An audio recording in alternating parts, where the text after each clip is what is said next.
Langit sore itu menggantung rendah di atas perbukitan kecil di pinggir desa. Cahaya jingga keemasan menimpa atap rumah-rumah kayu yang berdiri jarang-jarang, memantulkan warna lembut di genteng-genteng tua. Angin membawa aroma tanah basah dan daun pisang yang baru disiram embun. Jalan tanah yang berdebu tampak sepi, hanya suara serangga dari rumpun bambu yang sesekali memecah keheningan. Di antara deretan rumah itu, sebuah trek diesel putih perlahan berhenti di depan halaman yang luas tapi tampak tak terawat. Cat putihnya mulai kusam, tapi masih tampak kokoh. Terpal hitam menutupi baknya dengan rapat, bergetar pelan tertiup angin. Dari balik kemudi, turun seorang pria berusia sekitar 45 tahun. Wajahnya keras, kulitnya legam oleh matahari, namun matanya menyimpan gurat letih dan sepi yang dalam. Sastro. Ia berdiri lama di depan pagar bambu yang setengah roboh itu. Pandangannya tertuju pada rumah kayu di depannya, rumah yang dulu ia bangun bersama istrinya, Rini, 20 tahun lalu. Kini dindingnya mulai lapuk, catnya terkelupas, dan sebagian gentengnya ditumbuhi lumut.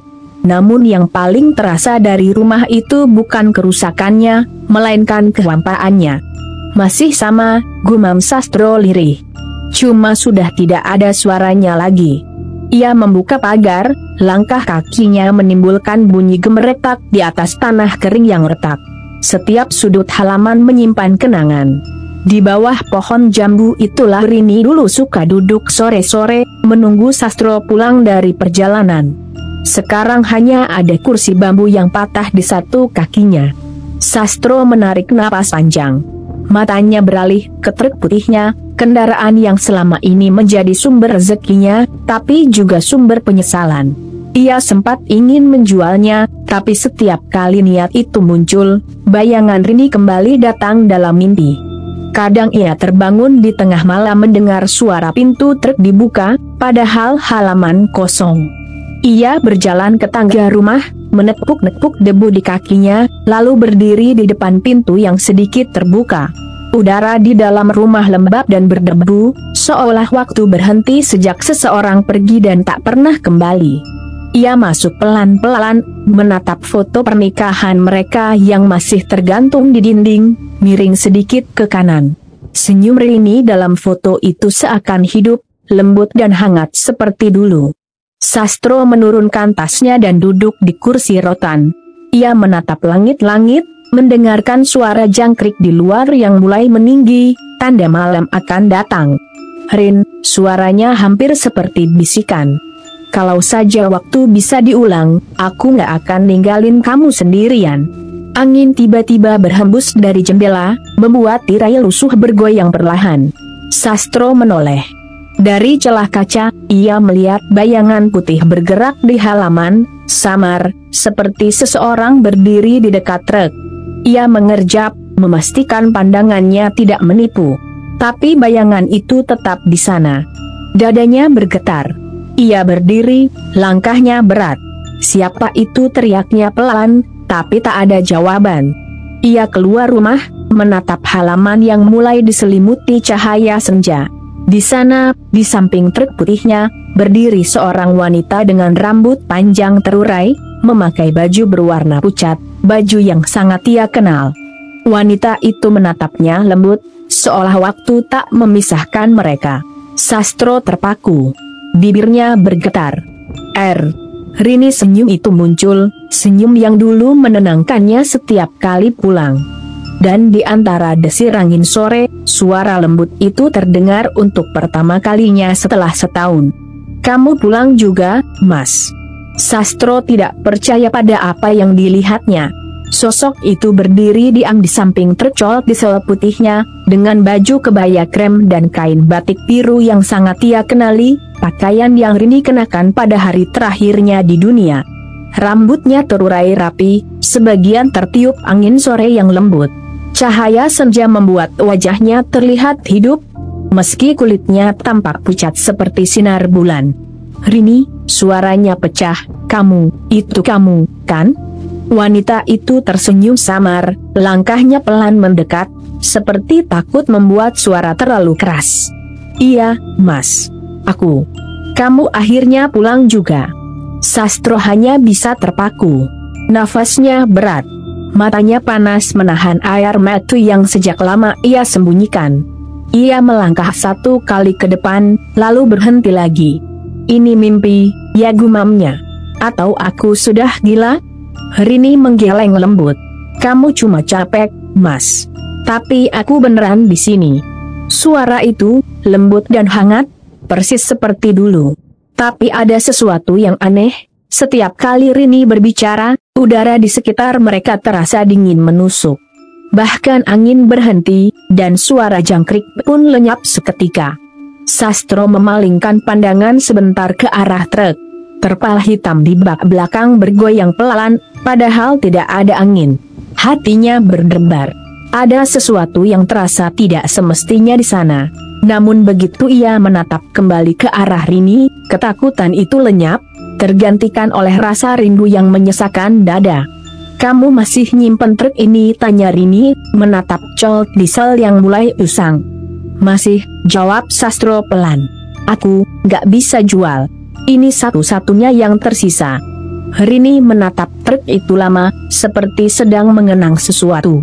Matanya sayu, bibirnya gemetar.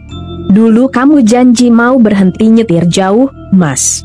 Tapi kamu pergi juga waktu itu. Nada suaranya tak marah, hanya sedih. Sastro menunduk, kepalan tangannya bergetar. Aku tahu, Rin. Aku salah. Aku pikir kalau aku kerja lebih keras, kamu bakal bahagia. Tapi malah aku ninggalin kamu sendiri di rumah. Rini mendekat 1 langkah lagi. Kini jarak mereka tinggal 2 meter. Aroma bunga melati samar-samar mengisi udara, menembus udara lembab sore itu. Sastro tahu betul aroma itu, bunga kesukaan Rini. Tapi aroma itu juga muncul setiap kali ia mimpi buruk tentang hari kecelakaan itu. Hening beberapa detik. Hanya detak jantung Sastro yang terdengar di telinganya sendiri. Rini memandangi wajahnya lama-lama, lalu tersenyum lembut. Sekarang kamu udah pulang. Aku cuma pengen ngobrol sebentar aja. Sastro menelan ludah. Ada bagian dalam dirinya yang takut, tapi rasa rindunya jauh lebih besar. Ia mengangguk perlahan.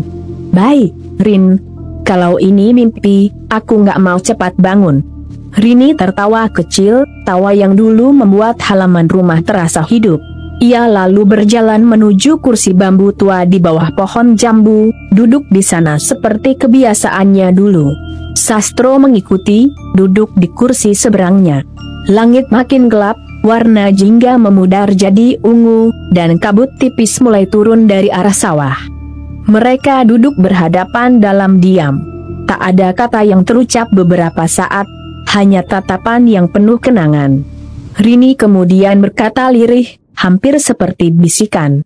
Kamu masih ingat, Mas, dulu aku selalu nyuruh kamu perbaiki kaca spion truk itu. Sastro tersenyum kaku. Iya, spion itu masih retak, Rin. Aku nggak pernah ganti. Mungkin, karena aku takut lupa sama kejadian itu. Rini menunduk. Ada air bening mengalir di ujung matanya, tapi tak sampai jatuh. Kadang yang retak nggak perlu diperbaiki, Mas. Cukup diingat, biar kita nggak ngulangin hal yang sama. Kata-kata itu membuat Sastro terdiam lama. Ia menatap tangannya sendiri, lalu memandang wajah Rini lagi. Cahaya senja benar-benar hilang kini, digantikan oleh langit kelabu dan bayangan pekat di sekitar rumah. Tapi anehnya, wajah Rini masih tampak terang, seolah memantulkan cahaya yang tak berasal dari manapun. Rin, bisik Sastro, kamu datang dari mana? Rini menatapnya lama, senyumnya mulai pudar. Aku datang karena kamu akhirnya siap pulang, Mas. Tapi sore telah berubah menjadi remang. Langit ungu di atas sawah perlahan tenggelam dalam kelabu, dan suara serangga mulai menggema dari arah rumpun bambu di belakang rumah. Sinar terakhir matahari jatuh di wajah Rini, membuat sosoknya tampak seperti diselimuti cahaya tipis yang lembut, terlalu lembut untuk seorang manusia. Sastro duduk diam di kursi bambu seberang Rini. Ia tidak tahu harus berkata apa. Rasanya seperti mimpi yang nyata, atau kenyataan yang terlalu asing untuk diterima.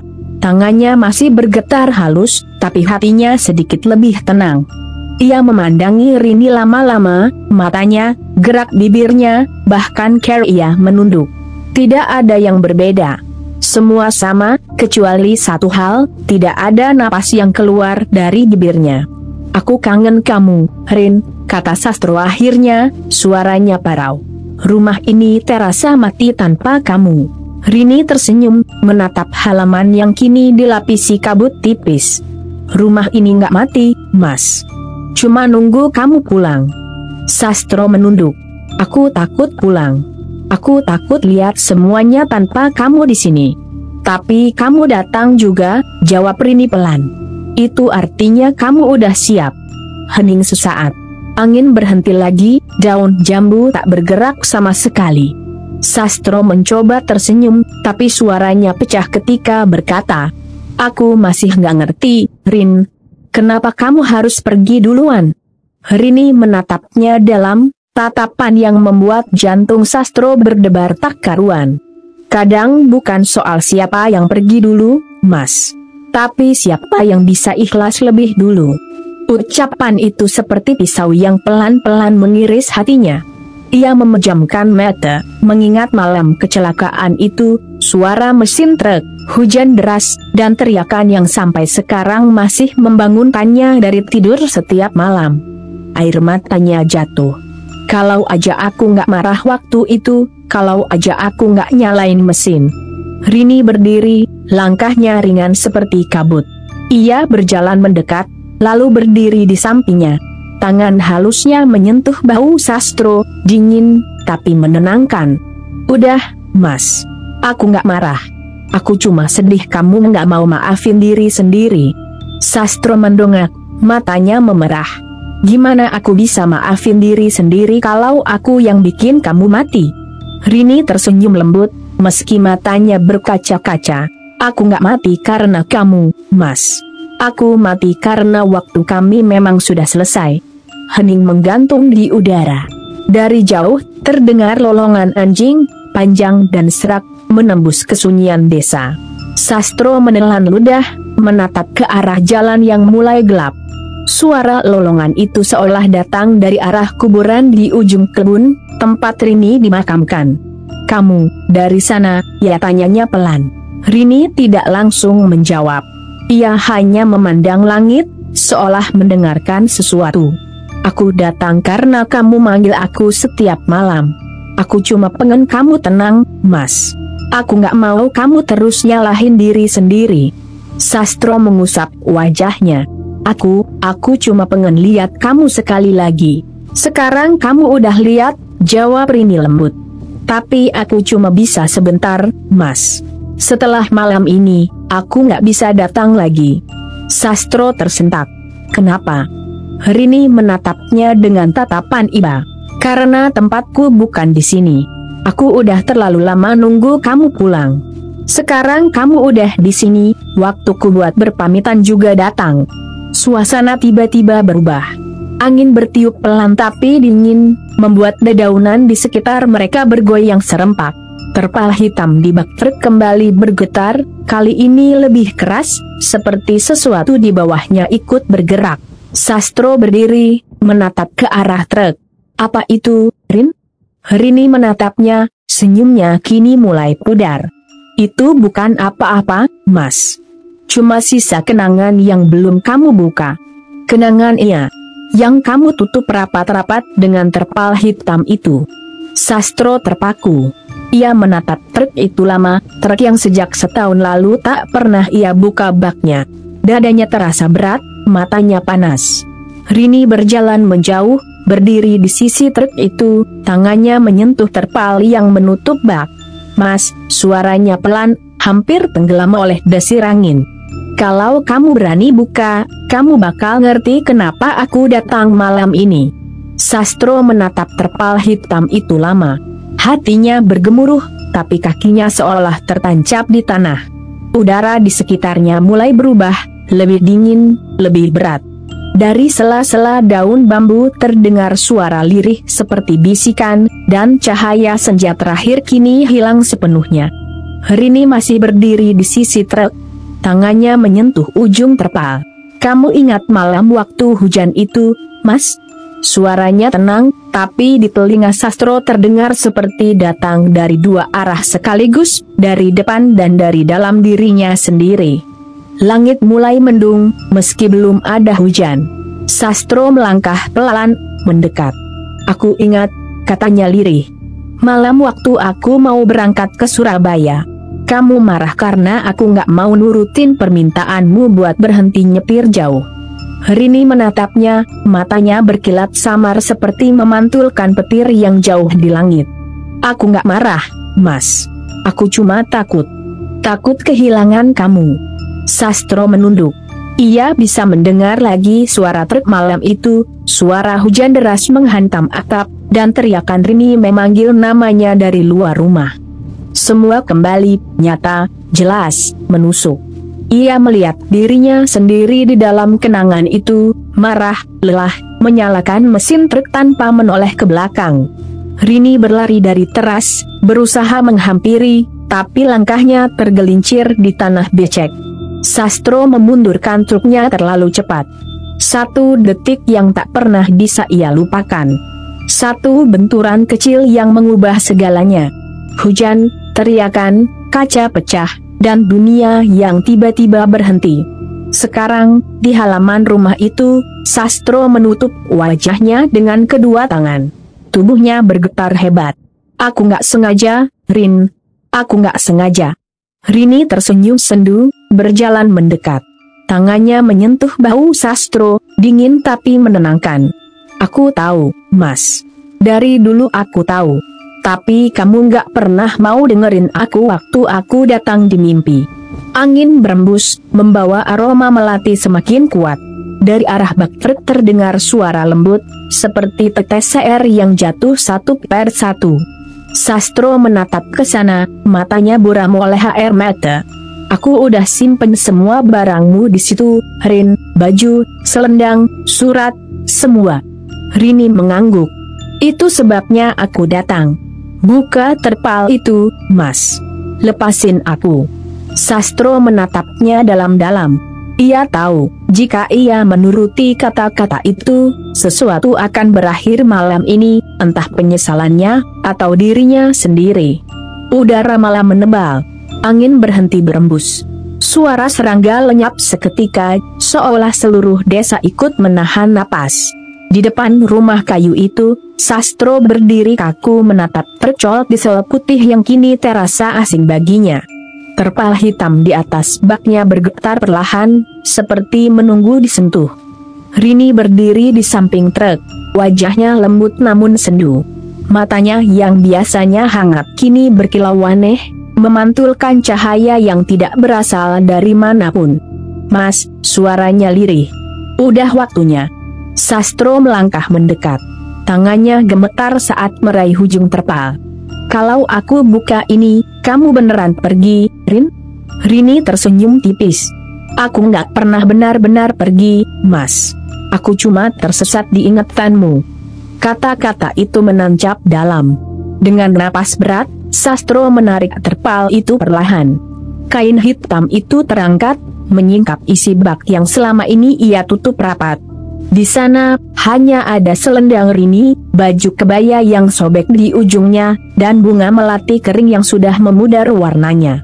Namun begitu terpal terbuka seluruhnya, angin dingin menerpa keras, membawa aroma melati yang segar, hidup, seperti baru dipetik. Sastro menatap barang-barang itu dengan mata berkaca-kaca. Dalam sekejap, dunia di sekitarnya berganti. Ia tak lagi berdiri di halaman, melainkan di tengah jalan beraspal basah, malam hujan itu. Truknya menyala, lampu depan menyorot tubuh Rini yang terbaring di tanah, wajahnya tenang di bawah guyuran air. Sastro berlutut, menjerit, "Rin, maafin aku." Suara petir menyambar. Dan dalam kilatan cahaya, ia melihat Rini berdiri di depannya, bukan sebagai arwah menakutkan, tapi seperti dulu, hidup, lembut, penuh cinta. Aku udah maafin kamu sejak hari itu, Mas. Tapi kamu belum maafin diri sendiri. Itu yang bikin aku nggak bisa tenang. Sastro menangis, menggenggam udara kosong, mencoba menyentuhnya. Tapi tubuh Rini perlahan memudar, diselimuti cahaya lembut seperti kabut putih yang naik ke langit. Sekarang aku pamit, Mas. Jangan tunggu aku lagi. Udara tiba-tiba hangat. Angin kembali berembus. Perutnya kini diam, bak kosong, dan terpal hitam sudah tak bergerak lagi. Sastro berdiri sendirian di bawah langit yang mulai terang oleh bulan separuh. Di telinganya, suara lembut Rini terdengar sekali lagi. Terima kasih sudah pulang. Pagi datang perlahan di desa Kedungarum. Embun masih menempel di ujung daun pisang, dan suara ayam jantan bersahut-sahutan di kejauhan. Cahaya matahari menembus sela genteng rumah Sastro, menyinari lantai kayu yang berdebu. Di kursi rotan di ruang depan, Sastro terbangun, masih mengenakan pakaian yang sama seperti semalam. Ia terdiam lama. Dadanya terasa ringan untuk pertama kalinya setelah bertahun-tahun. Tak ada suara aneh, tak ada bayangan di halaman, tak ada aroma melati. Hanya keheningan yang damai. Ia memejamkan mata, dan sekelebat kenangan semalam kembali, wajah Rini, senyumnya, serta kata-kata terakhirnya, terima kasih sudah pulang. Sastro bangkit dan melangkah keluar rumah. Udara pagi terasa segar, langit bersih tanpa awan. Di halaman, truk col diesel putih itu masih terparkir di tempat yang sama, tapi kini terpal hitamnya terbuka, terlipat rapi di bak belakang. Di atasnya, tergeletak selendang Rini, lembut seperti baru dicuci, padahal sudah setahun tersimpan. Ia mengambil selendang itu, menatapnya lama. Senyum tipis muncul di wajahnya. Kamu bener, Rin, kadang yang retak nggak perlu diperbaiki. Cukup diingat. Suara angin berhembus lembut melewati pepohonan, seolah menjawab kalimatnya. Sastro berjalan ke arah kursi bambu di bawah pohon jambu, tempat mereka berbicara semalam. Di sana, ada bunga melati segar yang belum layu, tergeletak satu tangkai saja di atas kursi. Ia menatapnya, lalu mengangguk pelan. Tak ada rasa takut, tak ada lagi penyesalan. Hanya perasaan tenang yang hangat, seperti seseorang yang akhirnya bisa memaafkan dirinya sendiri. Hari itu, Sastro menyalakan truknya. Suara mesinnya lembut dan stabil, tak sekeras dulu. Ia tidak pergi jauh, hanya berkeliling desa, menyapa tetangga, menatap sawah, dan merasakan matahari pagi menyentuh kulitnya. Semua tampak baru, meski tak ada yang berubah. Saat ia melewati ujung jalan menuju pemakaman, angin berhembus pelan, membawa aroma melati samar-samar. Sastro menatap ke arah itu dan tersenyum. Selamat tinggal, Rin. Sekarang aku udah pulang beneran. Langit cerah. Suara truk perlahan menjauh di antara pepohonan, meninggalkan rumah tua yang kini tak lagi sepi. Dan di bawah pohon jambu itu, kelopak melati terakhir jatuh perlahan ke tanah, menutup kisah